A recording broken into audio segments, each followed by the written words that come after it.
Certo, senhores? Estamos aqui. Tudo certo? Todos me ouvindo? Tá tudo ok, né? Deu alguma pane aqui no sistema? Só me dá um ok no chat, por favor. Vocês estão me ouvindo? Ótimo, obrigado. Obrigado. Então, estamos voltando. Então, os servidores públicos são uma espécie, essas leis regem a questão do servidor público. E esse servidor público, que a gente costuma falar, é o servidor público estatutário, porque eles têm um estatuto próprio, tá? Mas a Constituição, senhores, ela se confunde, ela mesmo se confunde ao usar os termos corretos para separar os servidores públicos dos agentes públicos em geral.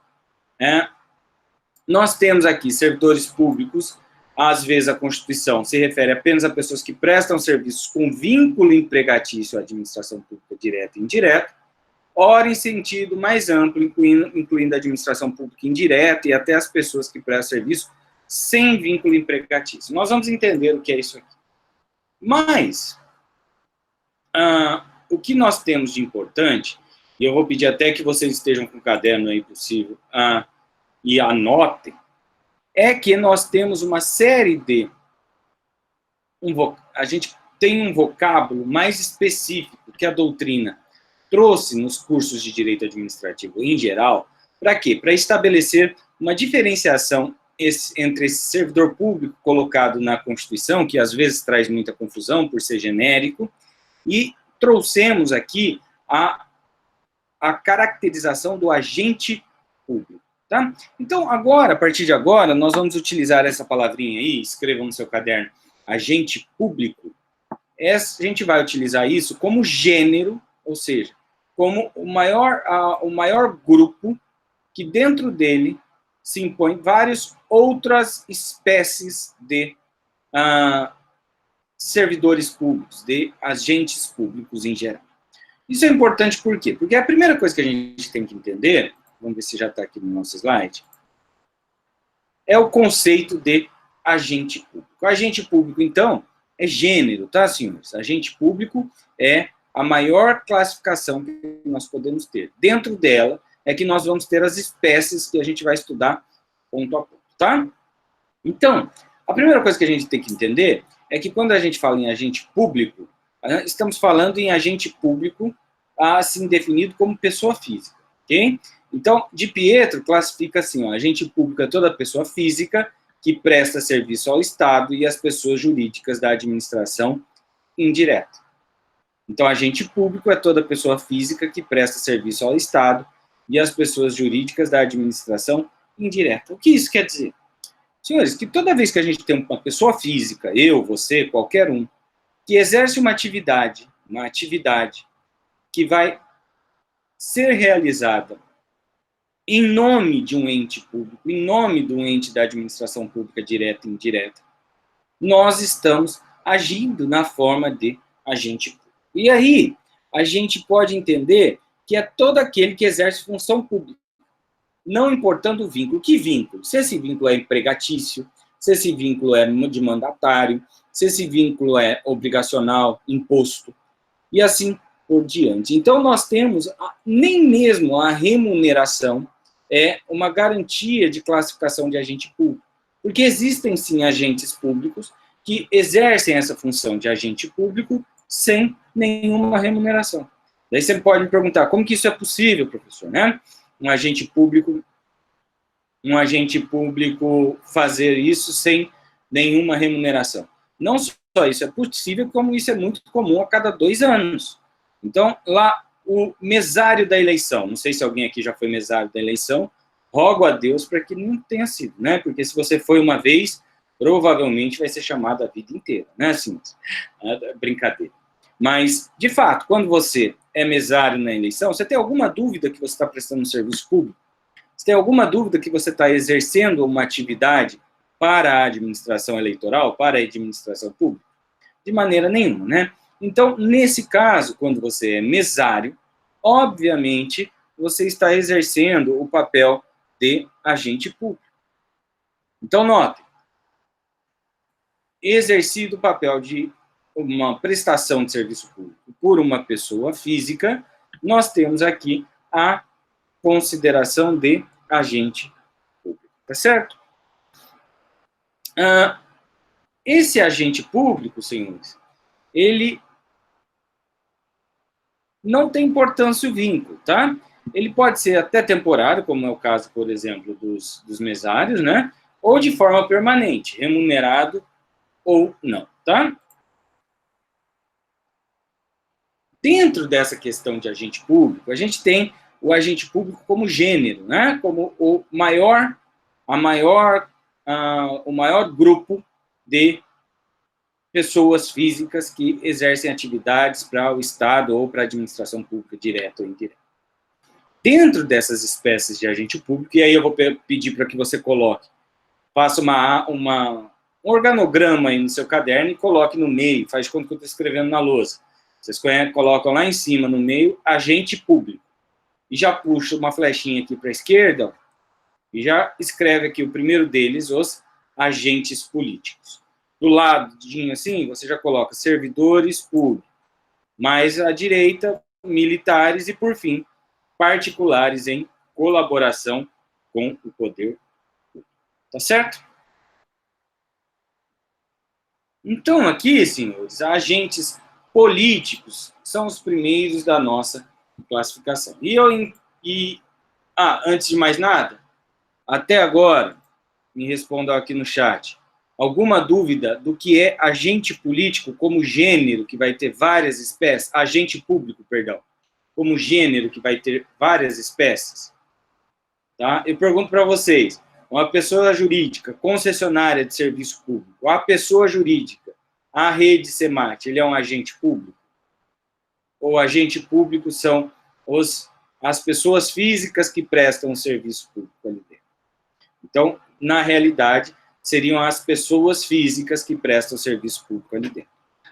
Alguns doutrinadores colocam, inclusive, as prestadoras, as concessionárias de serviço público, como agentes públicos em si. Mas eu acho meio temerário você considerar uma pessoa jurídica como agente público, sendo que nem o próprio Estado é considerado como agente, né? Então, nós temos agente, a pessoa física ali posta. Ok? Nenhuma dúvida? Tá certo. Senhores, aqui, como eu não vejo vocês, às vezes bate um certo receio. O ritmo está bom, o ritmo da aula, vocês estão me ouvindo bem, eu estou sendo claro?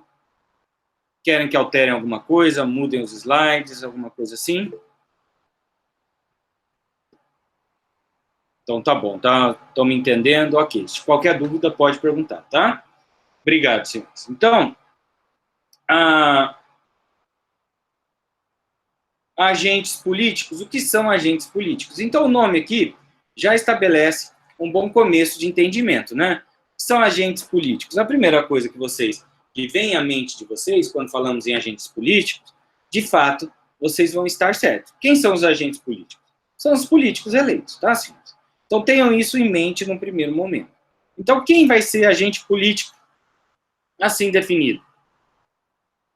São todos aqueles componentes do governo, da administração, dos primeiros escalões investidos nesses cargos em razão de mandatos, em razão de eleição, ou mesmo por designação de que foi exercido, ou pelos aqueles que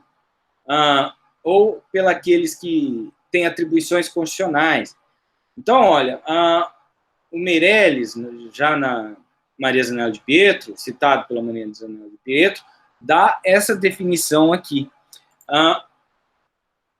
Para Meirelles, são agentes políticos os chefes do executivo, legislativo, magistratura, ministérios públicos e etc. Olha só, os chefes. Notem, então, que com certeza, sem dúvida alguma, quem que nós temos aqui como agente político? Vocês têm alguma dúvida aqui? Presidente, governador e prefeito são agentes políticos? Daí eu gosto de imaginar todos vocês balançando a cabecinha de novo. Não temos dúvida nenhuma, né? Então, prefeitos, governadores e presidente são agentes políticos sem nenhuma dúvida. Imaginem só, então, vocês também, os ministros, os secretários estaduais e os secretários municipais, que são indicados diretamente pelos chefes do executivo. Vocês têm alguma dúvida que essa pessoa, ela é política também? Não, ele é um agente político também. Assim, para vocês terem uma primeira ideia, normalmente os agentes políticos, eles têm mandatos pré-estabelecidos. Eles não estão ali no serviço público, naquele serviço público, como meio definitivo de vínculo empregatício. Ele não é um empregado propriamente dito. Por quê? Porque o vínculo empregatício tem aquela condição, aquela regra, que não é uma regra absoluta, mas é uma regra, que os vínculos empregatícios, eles são indefinidos, né? Não tem prazo determinado. Boa pergunta, Nicole. Se cargos de confiança também entram em agentes políticos. E aqui a gente vai fazer uma pequena distinção.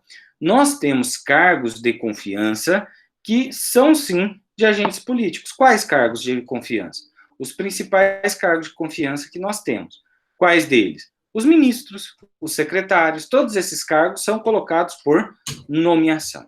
Agora, os cargos de confiança, de chefia, dentro de órgãos, de assessoria, esses cargos, eles não são cargos políticos, ok? Então, enquanto os secretários, os ministros, esses chefes indicados para acompanharem a política pública daqueles políticos e que só estariam ali dentro daquele mandato, eles são considerados, sim, como agentes políticos. Em contrapartida, esses cargos pré-estabelecidos em lei, que não têm mandato, que são colocados em cargo de confiança, as assessorias, as chefias internas, esses cargos não são considerados, esses agentes não são considerados agentes políticos. Agora, os membros de Tribunal de Contas, isso como a gente vai ver no slide logo adiante, esses sim são considerados como agentes políticos, tá? Boa pergunta. De fato, os membros do Tribunal de Contas, todos eles são considerados agentes políticos, tá? Especialmente porque eles são indicados pelo próprio legislativo. Então, eu falei do prefeito, governador e presidente e seus ministros e secretários. Agora, vocês têm alguma dúvida que deputado e senador são agentes políticos, senhores? Não há a menor dúvida quanto a isso, né? Deputados e senadores, e deputados estaduais e vereadores, todos eles são agentes políticos, sim. Né? Por quê? Porque eles têm mandato e foram nomeados por eleição. Eles não têm um vínculo imprecatício, eles têm um vínculo político, um vínculo de representação. Então, nós não temos aqui um servidor público, nós temos um agente político, tá certo? Professor, mas e quem mais tem essa característica de agente político? Quem mais tem essa característica de cumprir um papel dentro da administração pública, dentro da organização do Estado? Aqueles de atribuições constitucionais, aqueles chefes. Então, alguém tem alguma dúvida que o presidente do TJMT, o desembargador presidente do Tribunal de Justiça, e o colegiado, todos os desembargadores, alguém tem alguma dúvida que eles exercem cargos políticos? Não, né? Nós não temos dúvidas que esses agentes são agentes políticos, especialmente por tratar de decisões administrativas próprias, do rumo da justiça, por exemplo, ou do rumo do legislativo, e assim por diante. Então, esses são agentes políticos, mas não é uma coisa muito pacífica na doutrina, tá? Olha só. Para Celso Antônio Bandeira de Mello, nós temos que agentes políticos são os titulares dos cargos estruturais à organização política do país. São os ocupantes dos cargos que compõem o arcabouço constitucional do Estado e, portanto, o esquema fundamental de poder, né? Sua função é a de formadores da vontade superior do Estado. Para o Celso Antônio, seriam apenas os chefes do executivo, seus ministros, secretários, senadores, deputados e vereadores. Não entrariam aqui ninguém do judiciário. Mas hoje em dia, senhores, eu acho que é uma discussão superada que por exemplo, os ministros do STF, os ministros do STJ, não podem ser retirados dessa condição de agentes políticos, ainda que, em tese, eles deveriam manter só uma função técnica, tá? Para Di Pietro, nós temos ali ó, que os agentes políticos são apenas aqueles que exercem mandato para quais são eleitos, né? O chefe do Poder Executivo Federal, estadual, ministros, secretários de Estado, senadores, deputados e vereadores. Para ela, a única forma de investidura do agente político é a eleição e os nomeados por aqueles que foram eleitos, tá? Então, ó, nós não temos unanimidade na questão dos membros do judiciário. Nós temos unanimidade quem? Agentes políticos, chefes do executivo e legislativo e seus auxiliares imediatos. Já quando falamos do poder judiciário, há divergência quanto se são agentes políticos ou se são servidores públicos, tá? Especialmente porque por meio de concurso. Mas aqui nós pegamos os ministros do STF, já não são mais por concurso, tá? Os ministros, e aqui a sua pergunta, se eu não, só um pouquinho mesmo, você tinha me perguntado, Nicole, se os ministros e conselheiros do Tribunal de Contas e os diplomatas não são considerados agentes políticos. Sim, eles são considerados agentes políticos, sim, tá? Agora, no Tribunal de Contas, nós temos os conselheiros que são concursados, são de carreira. Não sei se esses são considerados agentes políticos integralmente pela doutrina, mas eu não vejo por que não considerá-los, já que eles são assemelhados aos demais que são nomeados, e também têm cargo vitalício, e também tomam decisão de fiscalização dos entes da administração pública, tá?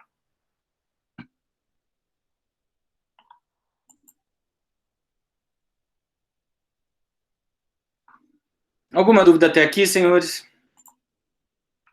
Respondi sua pergunta, Nicole? Emanuele, perdão.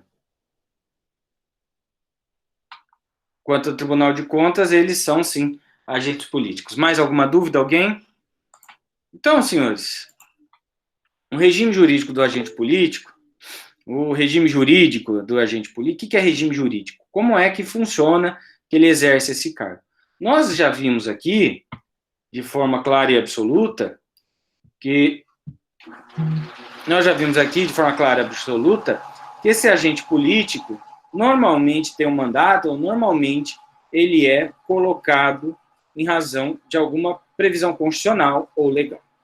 Quando a gente fala de regime jurídico do agente político, aqui nós temos várias leis, vários regimes legais que vão apontar como que vai ser exercido esse regime do agente político. Olha só. Obviamente, uma vez que ele compõe a administração pública, ele é regido por lei, princípio da legalidade administrativa, né? O Estado só pode fazer o que a lei autoriza. Então, o regime jurídico do agente político eleito, sim, são as regras constitucionalmente previstas para aquela eleição. São as regras de direito constitucional que formam essa estrutura. Se nós estivermos falando de juízes e identificando-os como agente político, eles vão estar previstos à lei da magistratura. Nós temos um Estatuto da Magistratura, a Lei Orgânica da Magistratura, que define exatamente esse regime. Agora, para ministros, para secretários, não se aplica os regimes de servidores. Como assim, professor? Não se aplica? Não. Um ministro não vai se aposentar da mesma forma que um servidor público, que um fiscal da Receita Federal vai se aposentar. Um ministro, para ser mandado embora, para ser exonerado, ele não precisa de um processo administrativo disciplinar, como precisa um servidor da União. Um ministro, por exemplo, se o presidente não exonerá-lo e a população quiser mandar ele embora porque ele cometeu algum crime de responsabilidade, o ministro é passível de impeachment. O presidente, ele não vai ter um processo administrativo disciplinar para demitir o presidente. Isso não existe. Nós temos o quê? Um impeachment. Então, o regime jurídico de cada um desses agentes políticos vai ser regido pela própria lei. Então, sempre que uma lei cuida do regime jurídico desse agente, ele pode ser, a gente costuma dizer que nós temos um estatuto que regra aquele servidor público. Temos uma norma, um estatuto, em que vai vai definir as regras de funcionamento daquele servidor, tá? Então, os agentes políticos cumprem as normas constitucionais e as regras diretamente a eles aplicadas, assim como todos os demais, tá? Então, vocês marcaram aí agentes políticos, puxaram lá agentes públicos como gênero e colocaram a primeira espécie, agentes políticos. Ficou alguma dúvida quanto a agentes políticos, senhores? Quais são as principais características dele, do que se trata? Com alguma dúvida? Não? Então, puxa outra flechinha aí e coloca servidores públicos. Eu até esperar você escrever aí no seu caderno. Servidores públicos. E servidores públicos? Professor, agente público e servidor público é sinônimo? Eu que pergunto para vocês. Agente público e servidor público são sinônimos? O que vocês acham? Daí eu imagino alguém falando assim, daí eu imagino outros, não, balançando a cabeça assim, sim, não, então. Obviamente que não, né, senhores? Eles não são sinônimos. Como eu pus aí, está desenhadinho no seu caderno, agente público é gênero, enquanto servidor público é uma espécie. Agente público comporta agentes políticos, servidores públicos, militares e particulares em colaboração com o Estado, enquanto servidores públicos são só os servidores públicos, tá? Deixa eu ver se eu pus essa tabelinha aqui. Então, essa tabelinha aqui são quem? Os agentes públicos, tá? Põe lá em cima, separa aqui agentes públicos. São agentes políticos, servidores públicos, militares, particulares em colaboração com o poder público. Ficou claro isso? Então, voltando lá para os servidores públicos.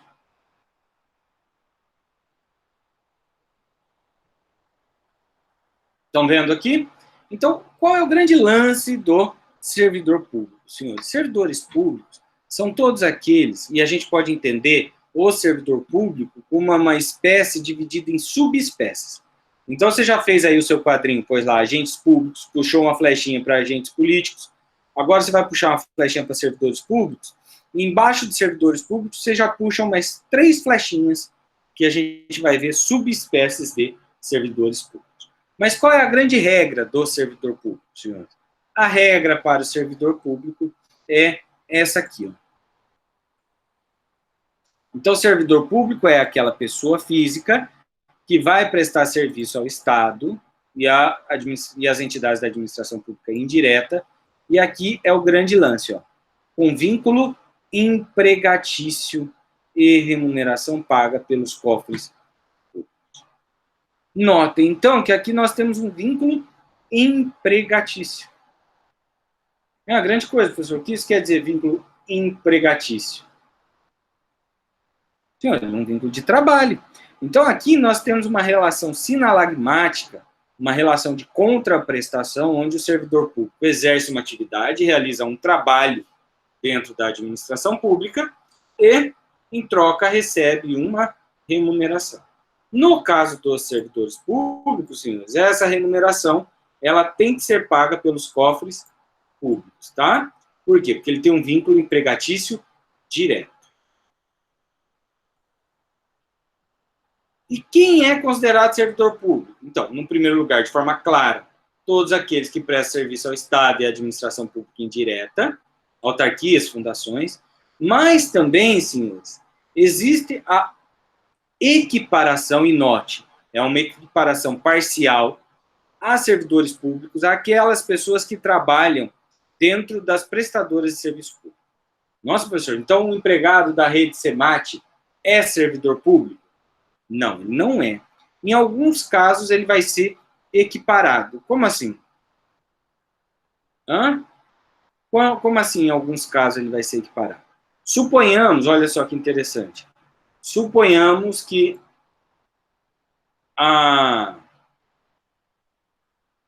nós temos uma prestadora de serviço privada, uma associação de médicos que administram um hospital do SUS. Eles prestam serviço público, como a gente estudou na matéria anterior, e eles são uma empresa privada. Então, ela é uma entidade privada que, naquele momento, ao administrar o hospital público, ela está exercendo um serviço público pelo SUS. Imaginemos que um médico dentro desse hospital, que deveria cobrar só pelo SUS, cobra para fazer um parto de alguém, cobra uma espécie de propina para passar a cirurgia de alguém na frente, por exemplo. Nesse caso, ele vai ser equiparado a quê? Ele vai ser equiparado a agente público, a servidor público, para sofrer os castigos que a lei determina a um servidor público. Entenderam isso? Então, servidores estatais, ele vai ser um servidor público quando em empresa privada, só para prejudicá-los, vamos dizer assim. Só para aplicar as penas de improbidade administrativa e os crimes contra a administração pública previstos em lei, tá certo? Ah, mas ele precisa de concurso público? Não, não precisa. Ele vai ser servidor público apenas nas questões referentes às penalidades administrativas, tá? Tudo certo aqui? Tudo bem? Então, nossa luz está fazendo uma sombra também. Aqui, eu pedi para vocês escreverem servidores públicos aqui e puxar 3 flechinhas para baixo, né? Então, a primeira delas são os servidores estatutários. Anotem aí. Estamos falando, então, lá do gênero agentes públicos, do qual o primeiro que falamos são os agentes políticos, o segundo são os servidores públicos. Abaixo dos servidores públicos, vocês vão puxar e escrever ali servidores estatutários, empregados públicos e servidores temporários. Vou esperar vocês anotarem, que é importante. Então, vamos lá. Servidores estatutários, empregados públicos e servidores temporários. Todos esses aqui são o quê? Todos esses são servidores públicos, tá? Servidores públicos. Ficou clara essa distinção?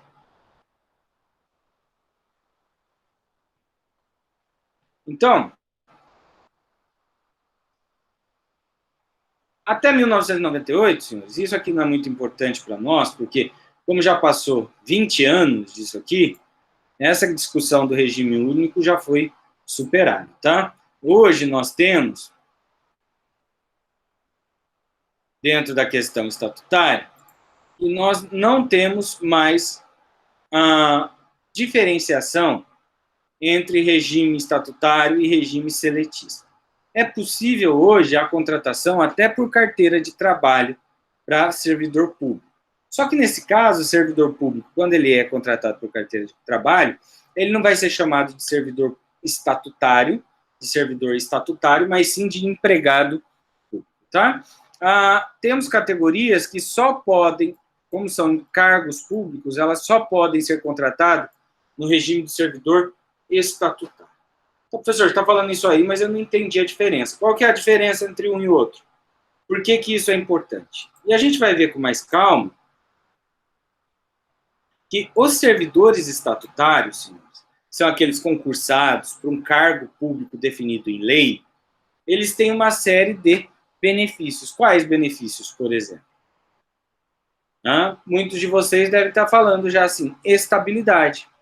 Eu sei que muitos de vocês que pretendem fazer concurso público, já sabem que os servidores estatutários que ocupam um cargo público não podem ser mandados embora, por exemplo, sem justa causa e sem o devido processo disciplinar administrativo. Então, notem, servidores estatutários têm garantias que os empregados públicos que são contratados pela legislação trabalhista, pela CLT, não têm. O empregado público, ainda que tenha passado em concurso público, ele pode ser mandado embora sem justa causa.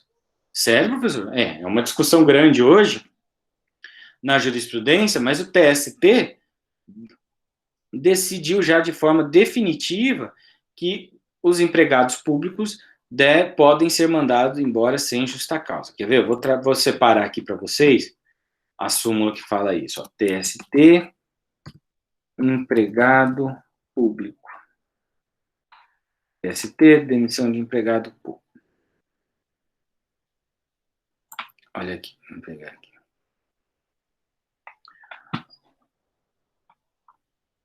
Primeira turma, julgou um precedente feito por um bancário do Banco do Estado do Sul, despedido sem motivação. Olha que interessante. Vou pôr aqui o link no chat da notícia do TST.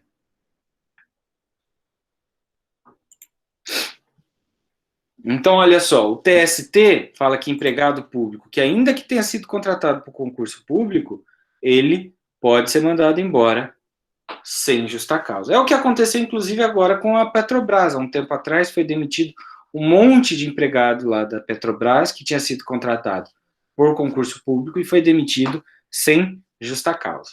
Né? Enquanto o servidor estatutário ocupa cargo público, o empregado público ocupa só emprego público, ok?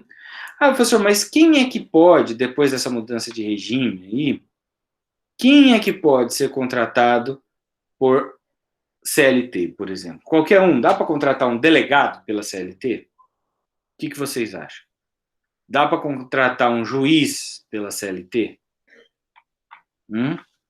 Senhores, quando nós falamos em cargos públicos, não existe a possibilidade de contratação por CLT, sabe por quê? Porque esses cargos já estão definidos no próprio estatuto, já estão definidos em lei. Então, uma vez que eles estão definidos em lei, eles devem ser preenchidos diretamente pelo servidor estatutário. Tá? Já emprego público, não. Emprego público é uma questão só de responsabilidade, de atribuição. Aquele que passou no concurso, ele não tem para si o cargo que ele passou, tá? Então, vamos lá. Além disso, o que mais que nós temos dessa diferenciação? Sempre que empresas de sociedade de economia mista, fundações privadas e empresas públicas, sempre nós vamos ter a contratação por CLT, tá certo? Aqui, ó, rege-se pela legislação trabalhista. Professor, mas e dentro dessas empresas públicas que realizam atividade econômica, se todo mundo é contratado pela CLT, quer dizer que para eles não se aplica nenhuma regra da pública? Se aplica sim, viu, senhor? Ainda que eles sejam contratados pelo CLT, eles têm que passar, olha só, eles vão se equiparar em servidores públicos em algum aspecto, que é o que eu estava falando lá para vocês. Regra de concurso público. Ele precisa de concurso público? Precisa. Uma vez que ele é empregado público nessas empresas privadas, ele pode acumular funções? Também não. Então, a regra de não acumulação de funções. A regra do teto remuneratório, esse semestre nós vamos ver que os servidores da administração pública federal, principalmente, nenhum deles pode, constitucionalmente, no Brasil inteiro, ninguém pode ganhar mais que o salário dos ministros do STF. Mas essa regra de teto remuneratório se aplica ao empregado de empresa pública que presta serviço privado? Sim ou não? Regra de não acumulação, de concurso público. Tudo isso se aplica a essas pessoas que trabalham na administração pública indireta, nessas empresas, sociedade de economia mista, assim? Não entendi, professor. Então, refaz aqui. Eu disse para vocês que todo empregado público precisa passar por concurso público. Nós vamos ver mais adiante que todo servidor público, todo agente político e público, todo agente público, nenhum pode ganhar mais do que o ministro do STF. A gente vai ver isso mais adiante. Mais adiante, a gente vai ver também que nenhum servidor público, nenhum agente público pode acumular funções, ressalvadas as exceções previstas. Mas vamos pensar aqui uma coisa. Vamos pensar aqui na Petrobras. Imaginem só aquele engenheiro que detém a tecnologia, o conhecimento, para baixar uma broca a 7 quilômetros no fundo do mar, 6 quilômetros no fundo do mar. Depois essa broca vai escavar no leito, lá no chão do mar, mais 2 quilômetros para tirar petróleo do pré-sal. E a gente vai falar para esse engenheiro que sabe fazer isso aí, que tem a capacidade de fazer isso aí, que ele vai ganhar R$38 mil por mês. Hoje, bem menos de 10 mil dólares. Você acha que esse engenheiro vai trabalhar para a Petrobras? Se ele tiver esse teto remuneratório aqui? Mais ainda, você acha que a Petrobras tem que fazer concurso público para contratar esse engenheiro?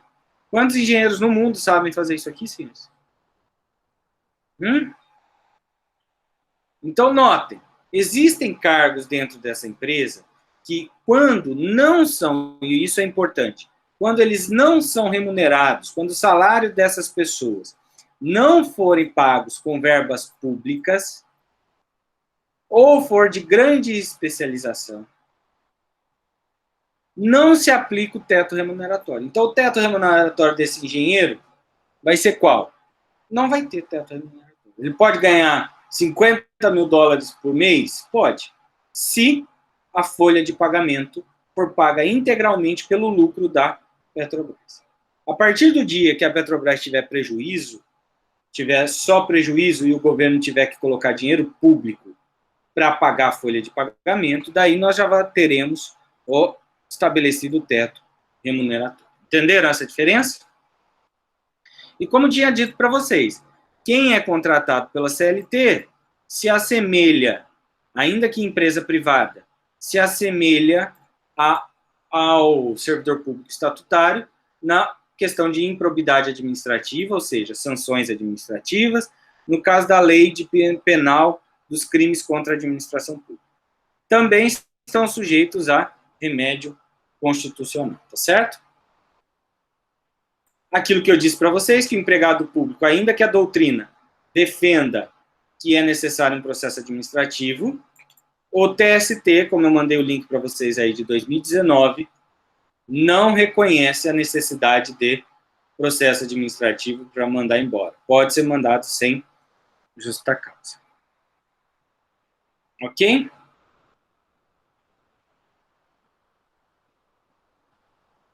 Questão de direito adquirido e regime jurídico.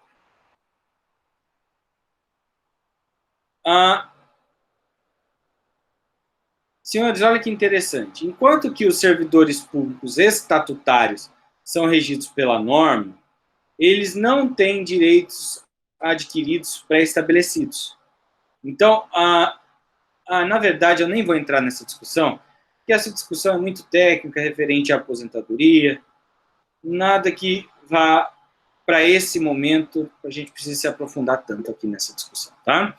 Mais adiante a gente vai falar dos servidores públicos estatuais, a gente entra no regime jurídico específico de cada um deles, e nos direitos adquiridos decorrentes, tá? Então, voltando aqui, que é importante, dentro de servidores públicos, nós temos os empregados públicos, que foi esse que a gente viu mais detalhadamente agora, os servidores estatutários, que são aqueles regidos pelo próprio estatuto do servidor público, que tem cargo público próprio, a gente vai ver isso numa discussão mais adiante, tá? E os servidores temporários, esse a gente não falou ainda. Quem que são esses servidores temporários, senhores? São aqueles contratados por tempo determinado para atender a necessidade temporária e excepcional de interesse público. O que é isso, professor? Senhores, imaginem só vocês. Todo ano a gente tem a questão da dengue, não tem? Durante 1 ou 2, no máximo 3 meses, a gente precisa de agentes de fiscalização da dengue, para ver se o povo está juntando água parada, todas essas questões, não é?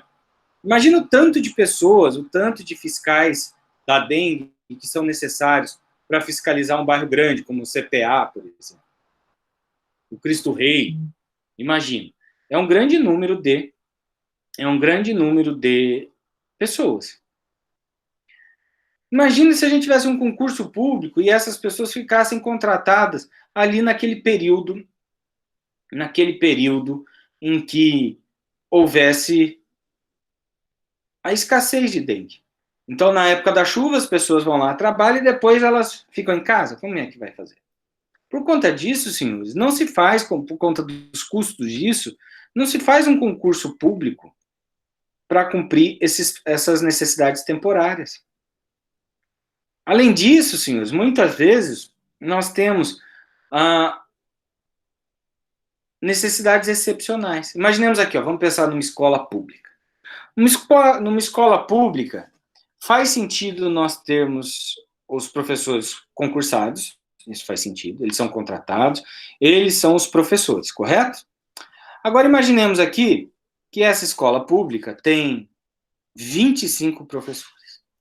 Seria de interesse público a gente ter 25 professores substitutos contratados, concursados, que estariam ali ociosos só para caso algum desses professores faltarem? Não seria relevante, né? Isso não é de interesse público, é um absurdo. Agora imagine vocês, a maioria das escolas tem lá concurso público e tem contratado lá, se ela tem 25, 30 professores, ela deve ter 2, 3, no máximo 5 professores substitutos, correto? Esses sim, concursados e contratados, estão ali para cumprir a função de substituto quando algum professor falta e assim por diante. Agora suponhamos que, e isso é comum, tá, senhores, que nós tenhamos uma escola que desses 50 professores, 15 professores estão de licença médica, por exemplo. Porque professor, você sabe, né? Fica tudo maluco, né? Então, daí tem que tirar a licença médica para fazer terapia, para aguentar os aluninhos depois, ok? Isso é bem normal, a gente fica tudo maluco com vocês. Mas, brincadeira, senhores, agradeço muito a presença de todos aqui nessa nossa luta quanto dessa quarentena, tá? Mas, daquele caso que eu estava falando, imaginemos que de 50, 15 professores estão de licença médica. Nós temos 5 substitutos.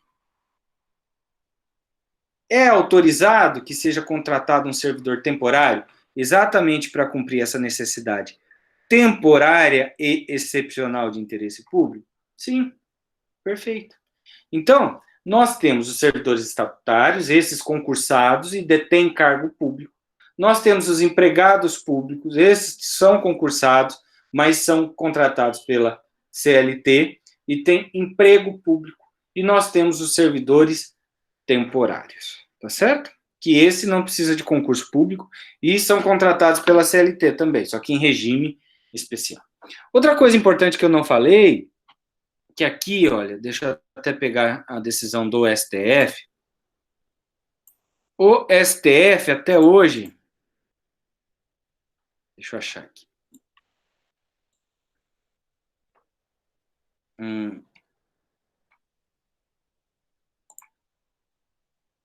Só um minuto, tá aqui. Ah, não tá aqui. Só um minutinho. O STF, senhores, definiu... Ah, aqui atrás. O STF...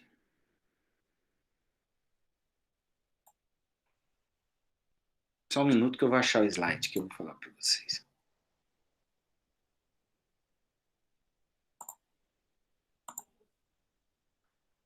Ah, não encontrei o slide, mais adiante ele vai acabar aparecendo.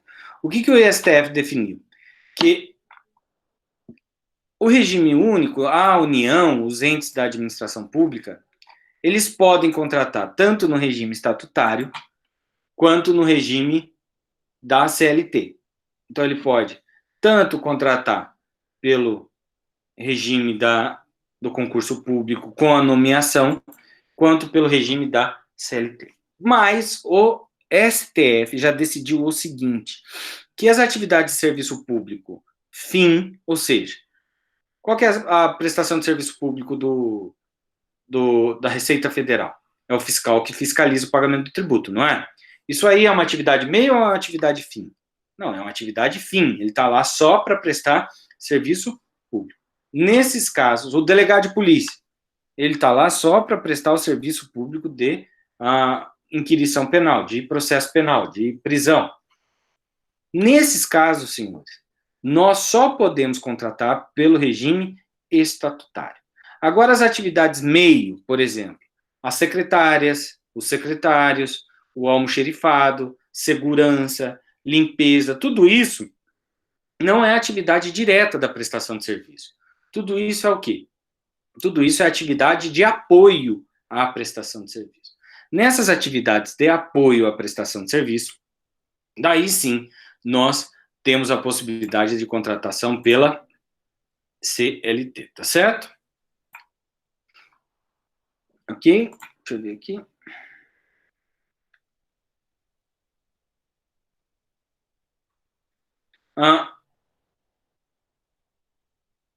Os empregados públicos federais da administração direta, no caso, são regidos integralmente pela CLT.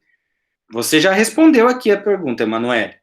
Empregados públicos, quando a gente fala em empregados públicos, a gente está falando exatamente de servidores que são contratados pela CLT. Então, toda a lei 9962 de 2000, vou pegar ela até aqui e puxar o link para todo mundo tê-la. Só um minuto.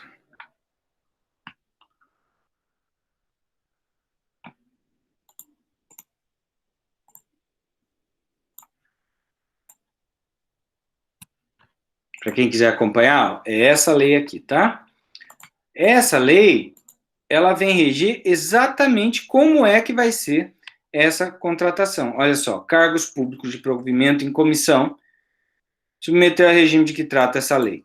Os cargos públicos comissionados, então vai ser por CLT também quem é contratado por cargo comissionado.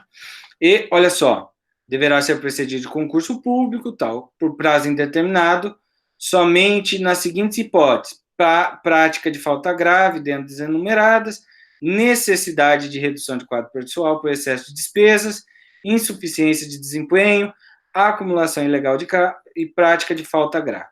Então, o que você está me perguntando, provavelmente, é que se dentro da lei federal, do regimento federal, da norma federal, aqueles que são contratados pela União de forma direta, se eles podem ser demitidos sem justa causa. Você tem razão, por conta dessa lei aqui, ficou ali definido que, nesse caso da administração pública, direta e autárquica, fundação, eles só podem ser mandados embora em razão desses pontos aqui. Ocorre que o que o TST decidiu é que quando não tem lei própria, por exemplo, nos estados, em qualquer outro lugar em que houver emprego público, nós não podemos mandar pode-se mandar esse servidor sem justa causa. Aqui, qual é a diferença da Petrobras aqui que mandou? Mas, professor, ano passado a Petrobras mandou um monte de gente embora sem justa causa. De fato.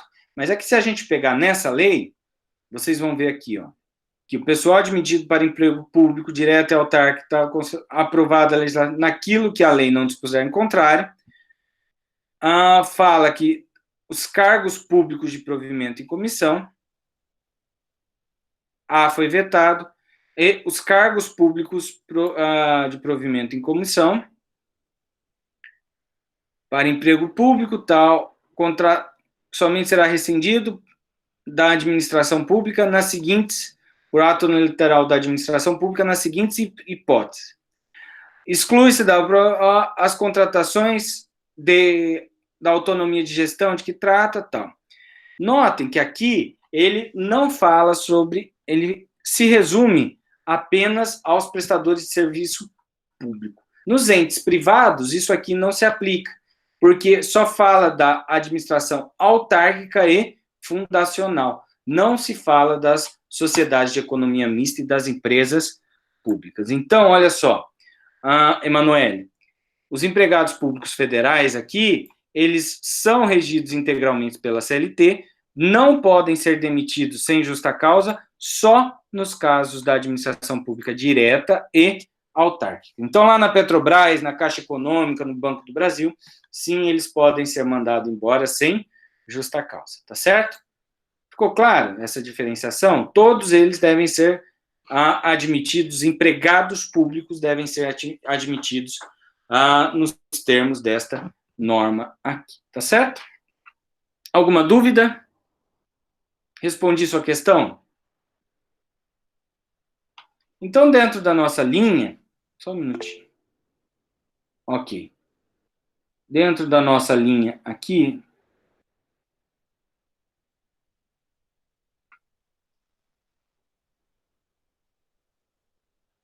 só um minuto, só fazer um...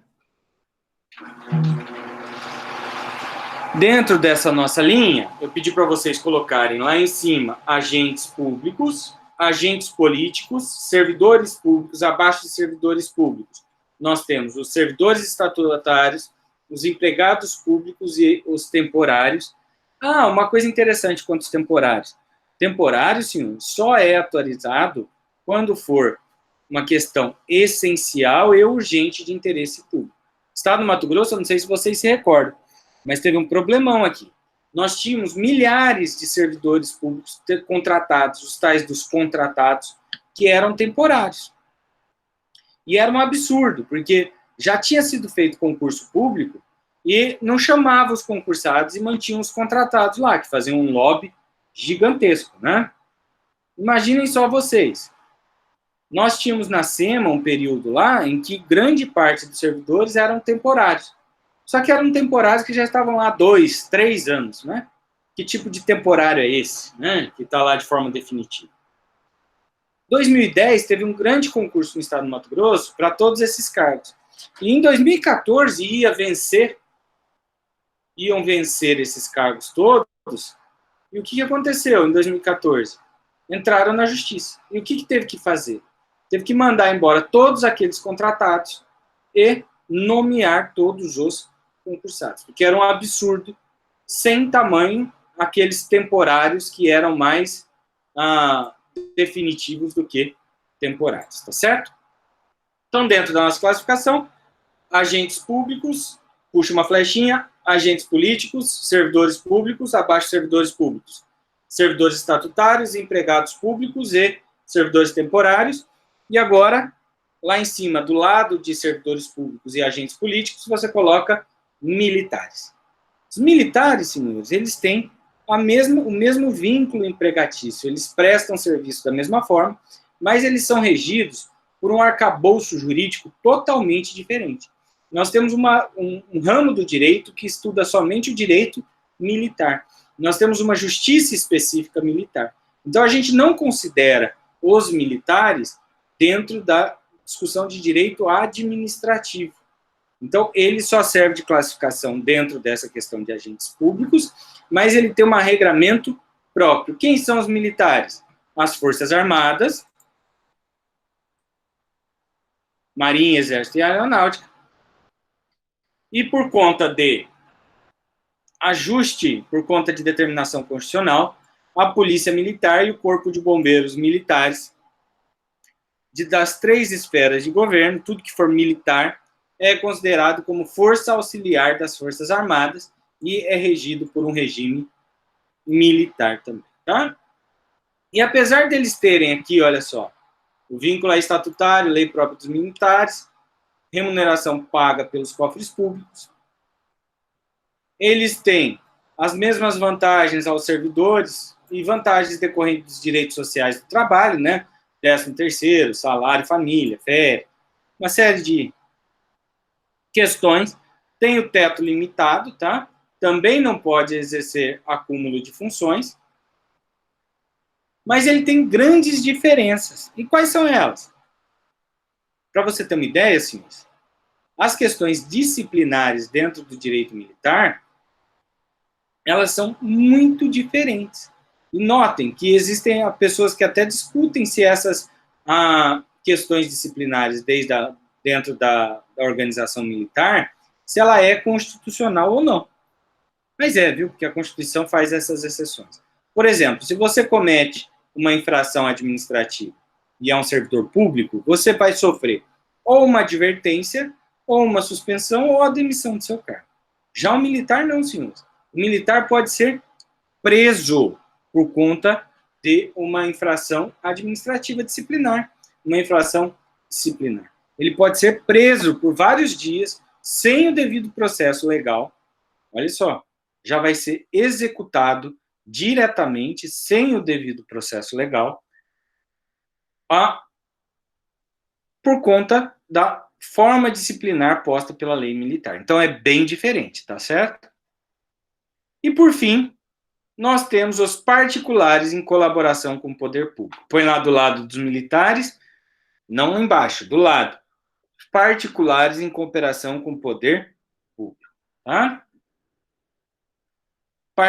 É um particular que não perde a qualidade particular, ele continua sendo, ele não é servidor público, empregado público, nada disso, ele é um agente particular. mas ele exerce função pública com ou sem remuneração e nesse caso, está sujeito aos regimes das atividades públicas. Então, vamos pensar aqui. Mesário, quando você é mesário, alguém tem dúvida que você é agente público quando você é mesário?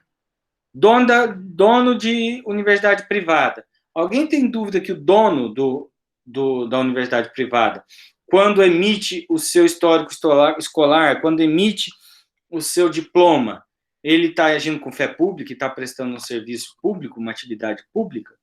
Ninguém tem dúvida sobre isso também.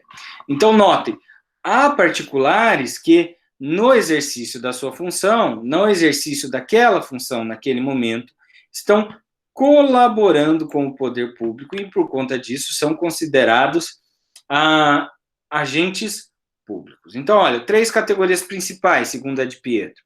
Delegação do poder público, exercem função pública em seu próprio nome, sem vínculo empregatício, mas sob fiscalização do poder público.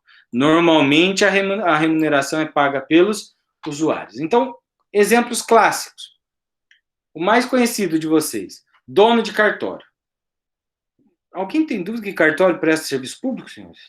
É exatamente o cartório o lugar onde se presta, onde se dá as declarações de fé pública. É um serviço público por natureza. Ele é concursado? Hoje ele é concursado. Mas ele tem um vínculo direto com a administração? Não, senhores. Ele exerce a função em seu próprio nome, não tem ali vínculo empregatício. A responsabilidade toda daquilo ali é do agente notarial, do serventuário, do notário. Então, notem, ele está agindo em nome próprio, é ele que contrata todos aqueles funcionários, ele que assina a carteira de todos aqueles funcionários, mas notem, ele está exercendo uma colaboração com o agente público. Quem mais? Tradutor e intérprete, tradutor juramentado, que são aqueles leiloeiros também, juramentado, que são aqueles que estão aqui, registrados lá na junta comercial e autorizados pelo ente público. O que eles fazem? Eles dão fé pública aos documentos que eles assinam, eles dão fé pública à venda que eles realizam. Então, nesses casos, eles estão, por delegação, exercendo o serviço público. Alguns doutrinadores, senhores, colocam as concessionárias de serviço público nesse ponto aqui de delegação do poder público. Mas as concessionárias, senhores, são pessoas jurídicas. A gente pode até dizer que o agente que está realizando ali dentro, a pessoa física que está ali dentro prestando serviço público, pode ser equiparada a servidor público, né, a agente público. Mas só para quê? Só para casos de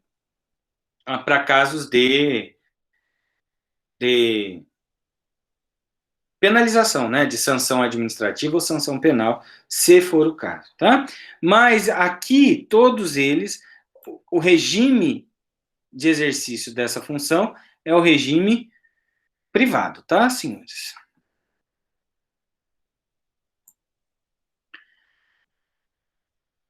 Interessante. Nós estamos aqui nos particulares em colaboração. Puxem 3 flechinhas aí. O primeiro deles é a delegação do poder público.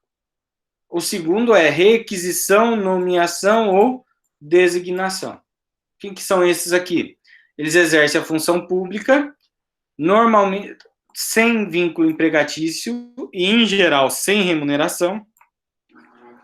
Isso é o quê? É quando o particular é obrigado a atender o chamado, tá? Então, quem? Jurado, mesário, prestação de serviço militar, todos eles são requisitados pelo poder público, são obrigados a colaborar, mas não estão exercendo essa colaboração de forma com vínculo empregatício direto, tá?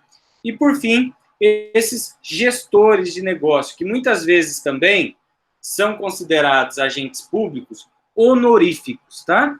E que é o quê? Que é aquele que exerce espontaneamente uma função pública em caso de emergência, em caso de incêndio, tá? Então, imaginemos aqui, aquele médico que lá no interior de Manaus, do Amazonas, no interior, dentro da floresta amazônica, começa a dar ordens, a organizar, colocar, determinar que as pessoas fiquem em casa. O médico, que não é servidor público, não é nada. Nesse momento, quando ele faz isso a bem do interesse público, ele está sendo um gestor de negócio público e ele está fazendo uma função pública espontânea. Isso aqui pode ser reconhecido também como agente, tá? Todos eles estão sujeitos ao mandato de segurança. Ok? E assim encerramos ali a descrição de agentes públicos. Alguma dúvida até aqui, senhores? Agora eu preciso que vocês me falem. Alguma dúvida? Tudo certo? Nós vamos entrar no próximo tópico, só que antes disso eu preciso fazer um intervalinho de 10 minutos. Vou tomar uma água, vou até o banheiro, tá? E peço a gentileza que vocês fiquem aqui em sala. Daqui a pouquinho eu estou de volta. Outra coisa, antes de eu sair, o ritmo tá bom? O ritmo da aula tá tranquilo? Tá tudo certo? Vocês estão entendendo a matéria? Vocês querem que eu mude um pouco a didática? Quer que eu apareça mais do que os slides? Tá tudo bom assim? Peço que respondam aí para mim. Tá? Se tiver qualquer outra possibilidade aí, vocês me avisam. Eu vou desligar aqui o microfone e a câmera, só um minutinho e já volto, tá? 5, 10 minutinhos eu estou de volta.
Voltamos, senhores.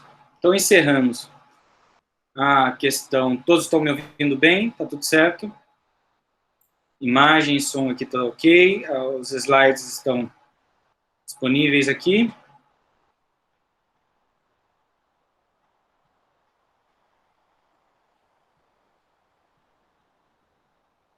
Sim? Legal. Então, voltamos aqui, dando seguimento aos nossos 10 minutinhos passados. Vamos falar aqui rapidamente, até as 10h30, sobre distinção entre cargo, emprego e função pública, tá? Então, senhores, quando vocês estudaram no semestre passado a organização administrativa do Estado, vocês viram lá que nós temos as pessoas jurídicas que compõem a administração pública direta, que são União, Estados e municípios, tá? Dentro dessa União, Estados e municípios, e também dentro das pessoas jurídicas que compõem a administração pública indireta, das autarquias, nós temos a divisão por órgãos, ministérios, secretarias e suas divisões, e dentro desses órgãos nós temos servidores públicos que vão exercer cargos, empregos e funções públicas. Então, notem que nós temos diferentes classificações para aquela atividade, para aquele posto, para aquela função, para aquela atribuição que é realizada dentro do Estado.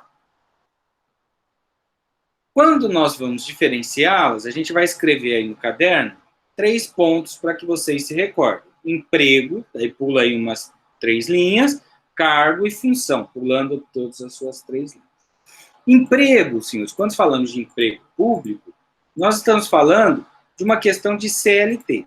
E se estamos falando de questão de CLT, nós estamos falando de questões do direito do trabalho. Então, o emprego público, ressalvada aquela questão da lei apresentada aqui para nós, aqui no chat, da lei, que eu não lembro de cabeça, da lei 9.962 de 2000, nós temos o emprego, a discussão referente à questão trabalhista, tá? Então, não vai entrar essa discussão no nosso direito administrativo. O que nos importa de forma mais definitiva é o cargo e a função. O que é cargo? Senhores, quando nós estudamos lá no primeiro semestre o princípio da legalidade administrativa, o que nós entendemos? Que a administração só pode fazer o que a lei autoriza, correto? Alguém tem alguma dúvida quanto a isso? Não, né? Então, ela só pode fazer o que a lei autoriza. Então, se ela vai contratar, a Receita Federal vai contratar aqui para a Receita Federal de Cuiabá, que fica ali na frente do Shopping Pantanal, se ela for contratar 40 fiscais, 40 auditores de renda, 40 auditor de tributos federais, para que ela contrate esses 40 auditores, o que a gente precisa?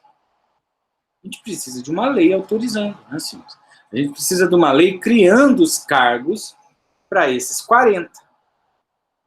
Não é possível alguém resolver falar assim, não, eu vou fazer concurso aí, eu preciso agradar o povo, eu vou colocar mais 20 fiscais ali, pela minha vontade própria. Isso não existe, né? A administração só pode fazer o que a lei autoriza. E o que é cargo a ser criado? O que é esse cargo que vai ser criado? O cargo que vai ser criado, senhores, é exatamente o conjunto de atribuições, responsabilidade, mas especialmente o posto na administração pública. Posto na administração pública. E que posto é esse? Posto é uma posição dentro daquele organograma. Não entendi, professor. Como assim uma posição dentro de um organograma? Só mudar uma questão aqui, rapidinho.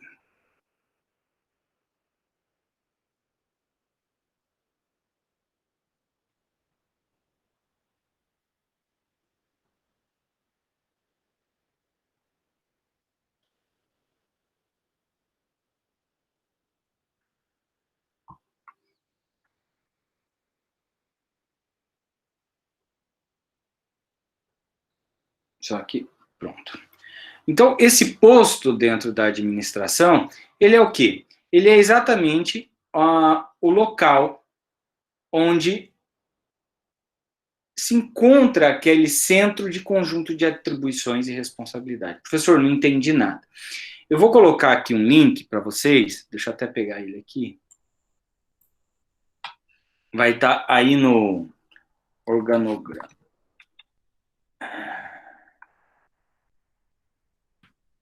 Programa cargos. Deixa eu até pegar aqui.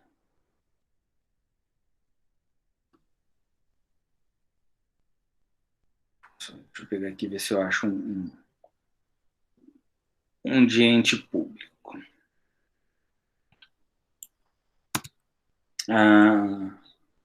Secretaria.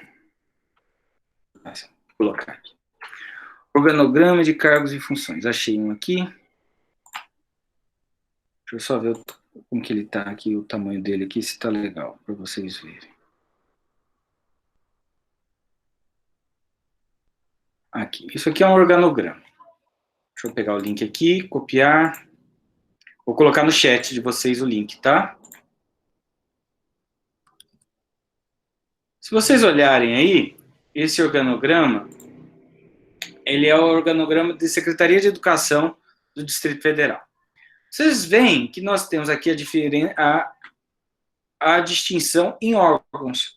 Essa divisão em órgãos aqui, senhores, ela vai estar estabelecida onde? Na própria lei, tá? Então, nós temos uma lei que vai estabelecer esse organograma. Dentro dessa lei, então aqui, vocês podem ver aí, o primeiro deles, Gabinete da Secretaria de Educação. Ao nós discorrermos sobre essa lei, olharmos essa lei, aqui nós vamos ter o quê? Dentro desse gabinete, vários cargos. E daí, quem passar no concurso público ou for nomeado por cargo comissionado, vai ter um cargo aqui dentro. Então, cada um desses cargos é exatamente o quê? A possibilidade do servidor estar dentro daquela organização proposta pela lei. Então, imaginemos aqui que o cargo, diferentemente da função, ele é um conjunto de atribuições e responsabilidades, mas especialmente ele é um posto descrito na norma. E o que é isso? O que isso quer dizer? Isso quer dizer, senhores, que, por exemplo, quando você passa no concurso público e é nomeado para um cargo, você tem o direito adquirido ao exercício daquele cargo, você tem aquele posto dentro da administração. Então, você não pode ser trocado daquele cargo ao bel prazer da administração pública. Não, por quê? Porque você está vinculado àquele quadro, àquela posição dentro da administração, tá certo? É como se cada servidor tivesse um quadro na estrutura da administração, cada qual ocupa um lugar. Isso é cargo. Já função, não. Função é um conjunto de atribuições e responsabilidades sem posto. Ele não tem lugar no quadro da administração. Ele é só uma função a mais. Por exemplo, vamos pensar aqui, dentro dos 50 auditores fiscais lá da Receita, suponhamos que nós tenhamos uma função de chefia, que é o quê? Dentro desses 50 auditores, um auditor vai ser o superintendente daquele órgão, daquela repartição. Isso é concurso público? Alguém faz concurso público para superintendente de repartição? Não. Isso é o quê? Uma função, um conjunto de atribuições e responsabilidades, mas não é um posto.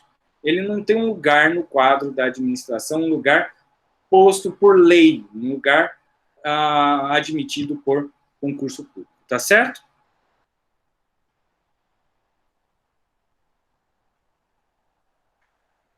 Aqui, ó.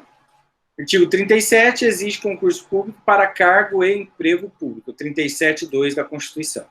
Investidura em cargo ou emprego público depende de aprovação prévia em concurso público de provas ou de provas e títulos, de acordo com a natureza do cargo ou emprego, na forma prevista na lei. Essa é a regra. Tem exceção? Tem. Ressalvada as nomeações para o cargo em comissão, declarado em lei de livre nomeação e exoneração. Qual é o lance do cargo em comissão, senhor?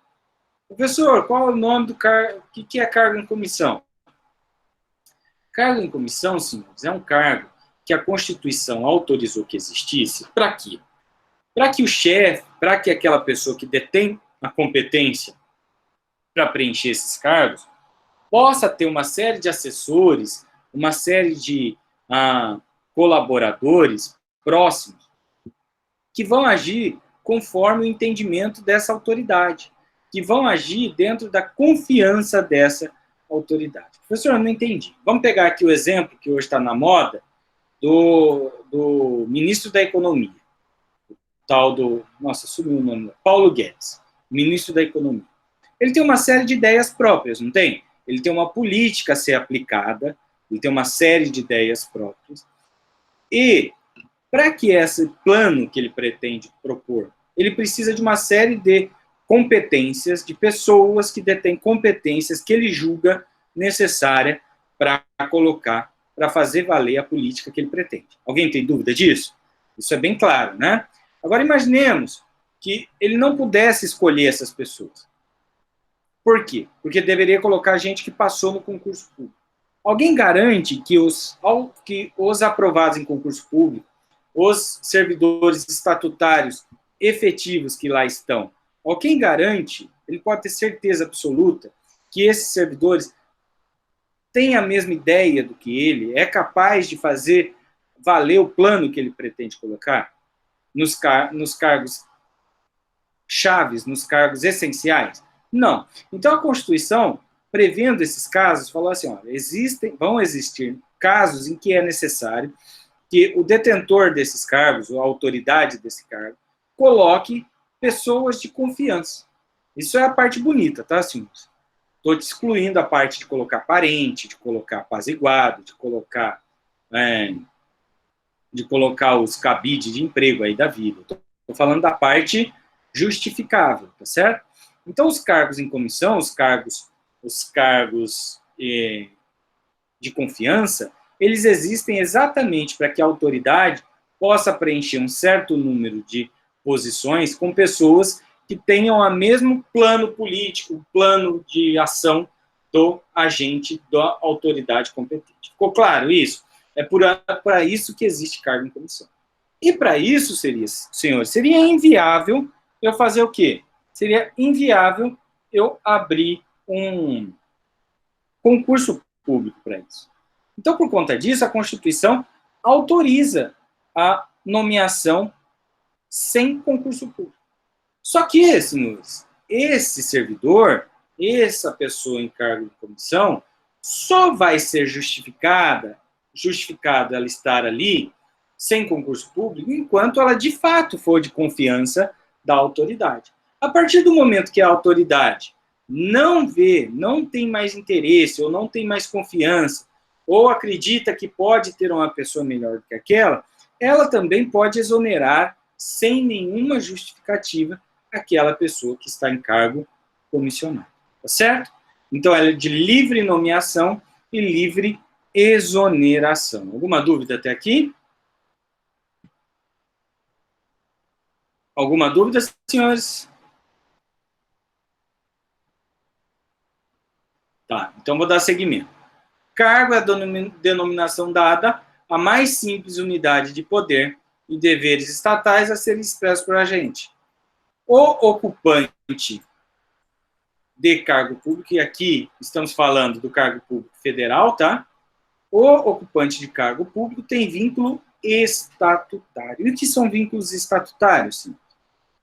Esse é o cargo público efetivo, tá?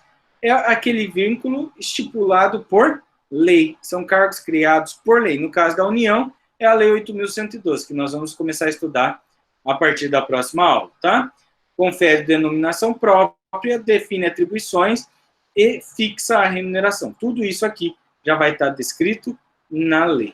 Então, o agente público, o auditor da Receita Federal, ou o auditor do meio ambiente, da SEMA, ele pode, agora que ele foi nomeado, ele falou, nossa, agora eu vou resolver tudo isso aqui. Eu vou implantar uma política, mudar vários procedimentos aqui dentro e vou revolucionar isso aqui. Esse servidor que passou no concurso, ele pode fazer isso? Claro que não. Por quê? Porque na própria lei que vai definir as atribuições de cada um. Então, é a lei que vai estabelecer qual é a atividade e a competência daquele agente público, daquele servidor estatutário, nesse caso, no caso de cargo. É a própria lei que vai colocar as atribuições e competências desse servidor estatutário, tá certo? No caso de cargo público, mesmo estatutário, pode ser efetivo, que é o com concurso, e após período de estágio probatório, que a gente vai ver na próxima aula, e em comissão, que é sem concurso. Ou vitalício ainda, né, que são os juízes, que também é concurso público. A gente vai ver isso mais adiante. Tudo isso é definido conforme o modo de investidura e provimento, tá? Existem, dentro de uma classificação básica dos cargos, o cargo isolado, que é aquele em que a pessoa passa naquele cargo e não tem possibilidade nenhuma de ascensão dentro da carreira própria daquele cargo, e temos cargos em que tem uma carreira já estabelecida. Há um plano de ascensão funcional, há um plano de carreira dentro daquele própria lei, daquele próprio estatuto. É importante entender que nessas questões de plano de carreira, não se muda a carreira, propriamente a carreira dentro daqueles cargos. Os cargos vão ser definidos dentro da própria lei, da própria carreira estipulada. Isso aqui é interessante. Hoje nós temos uma discussão interessante, que está em discussão de lobby ainda dentro do Congresso, que são os agentes da Polícia Federal. Os agentes da Polícia Federal, hoje, vem discutindo a possibilidade, pretendem, vem buscando junto a deputados e senadores que atendam à sua necessidade, que é o quê? Eles querem que o plano de carreira do agente de Polícia Federal, do escrivão de Polícia Federal, possibilite, no final da carreira, que esse agente se torne delegado de Polícia Federal. Como assim, professor? Então, eles pretendem o seguinte, que após, sei lá, 10 anos, por merecimento ou por antiguidade, aquele policial federal, ou por concurso público interno mesmo, dentro da própria Polícia Federal, agente da Polícia Federal, seja promovido dentro de um plano de carreira a delegado de Polícia Federal. Hoje isso é completamente inconstitucional. Nós temos carreiras próprias e dentro da lei estabelecida, a carreira de delegado é uma e a carreira de agente de polícia é outra. Mas, se houver uma PEC, isso talvez possa ser alterado. Uma PEC, que é uma proposta de emenda constitucional, se esses agentes tiverem força suficiente no Congresso, é da política essa alteração. Eu acho muito difícil, porque os delegados também têm uma grande força política e talvez esse embate nunca chegue a um resultado final. Mas por que eles pretendem isso? Porque muitas vezes nós temos lá policial com muitos anos de experiência que são subordinados a delegados de 25, 24 anos que são recém-aprovados em concurso público. Senhores, se vocês ouvirem um cachorrinho gritando aqui, faz parte da sonoplastia do home office, tá bom? Então, dentro do cargo do delegado, às vezes esse delegado de 25, 24 anos vai ser aprovado como delegado de Polícia Federal e vai ser superior e hierárquico daquele agente que tem 20 anos de carreira, daquele escrivão que tem 20 anos de carreira. Isso é justo? Hoje é justo. Isso hoje é assim que funciona. Peraí, deixa eu dar uma olhada. Hoje é assim que funciona, tá certo? Então, nós temos aqui, dentro dessas colocações, a impossibilidade hoje de alteração de carreiras. Nós temos a ascensão de cargos dentro da carreira própria, tá? Cargo baseado em comissão, aquilo que eu já disse para vocês, tá? Ele é chamado de confiança, não tem concurso. Qualquer pessoa que cumpra as condicionantes para o cargo pode ser nomeada. Alguns desses cargos, às vezes, devem, se a lei determinar, devem ser preenchidos por servidores de carreira, tá?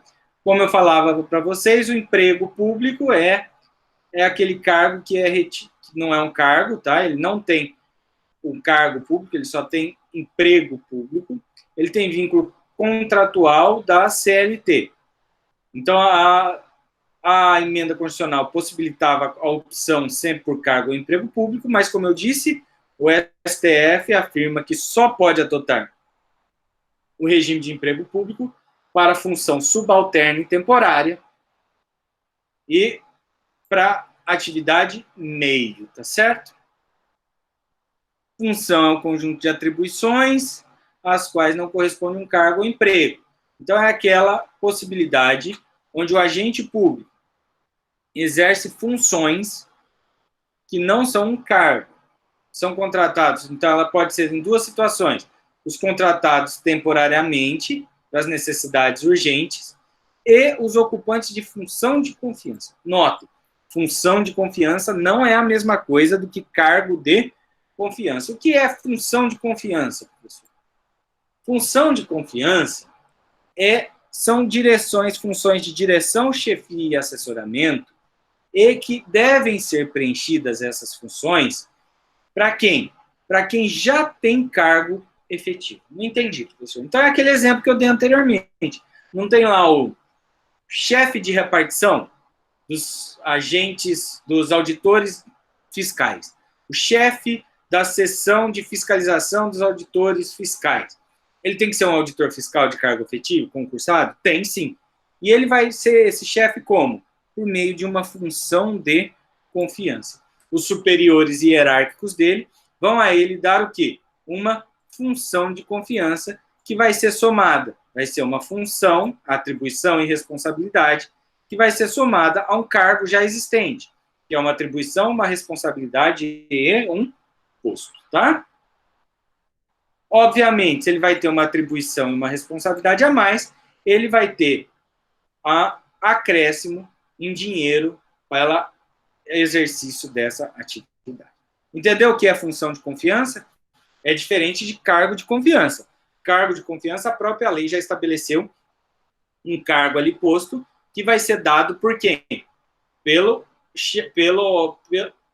autoridade que detém a competência para nomear aqueles cargos de confiança. Pode ser qualquer um cargo de confiança? Pode.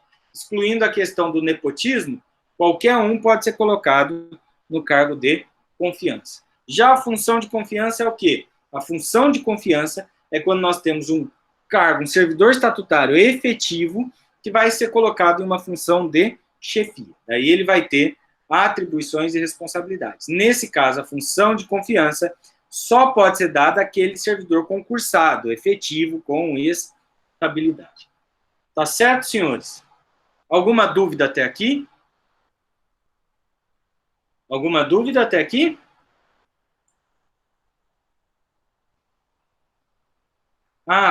Pode dar um exemplo de cargo isolado? Nossa, nós temos vários cargos isolados, senhores. Então, vamos pensar aqui. Você pega dentro de um cargo isolado bem comum. Tribunal de Justiça, você tem lá concurso público para motorista. Tem um plano de carreira para motorista? Assim? Não, ele é um cargo isolado. Pode ter até um plano de aumento salarial, mas não tem uma carreira de motorista. Entenderam aqui a diferença? Isso que é cargo isolado.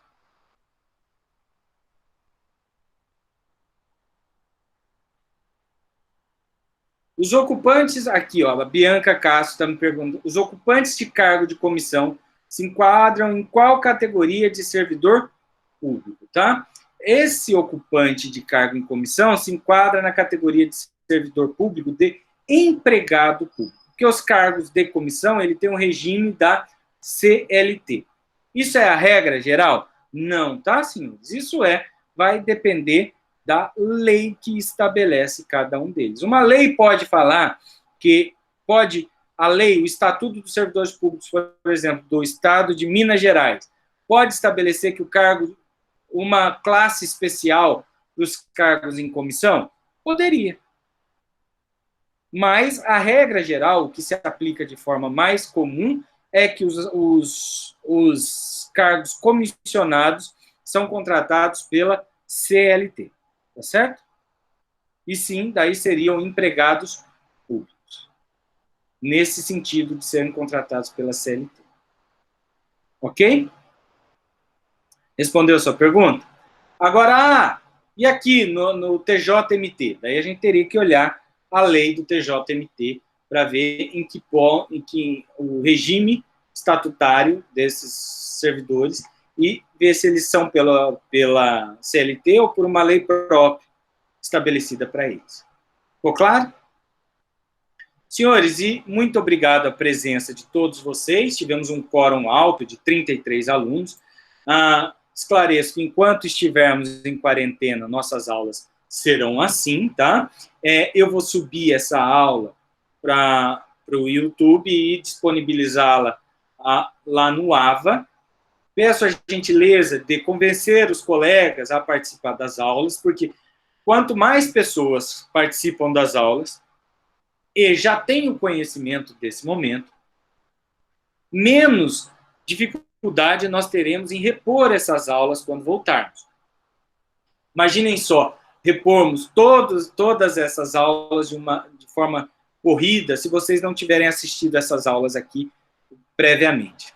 Então, por conta disso, nós estamos, de forma clara, fazendo um esforço gigantesco, todos nós, vocês e os professores, para que tenhamos aula normalmente, dentro da normalidade possível. Eu agradeço a todos e vou encerrar aqui a nossa aula até a semana que vem, dentro do mesmo horário, tá? Gostaram da aula, sim?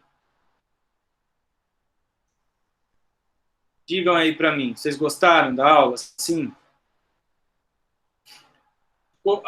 Se vocês tiverem qualquer opinião, agradeço. Se vocês tiverem qualquer opinião, qualquer recomendação, qualquer pedido, pode tanto me mandar por e-mail, como colocar aqui para a gente, tá bom? Ok, senhores. Vou encerrar a nossa gravação no primeiro momento. Deixa eu encerrar aqui a gravação.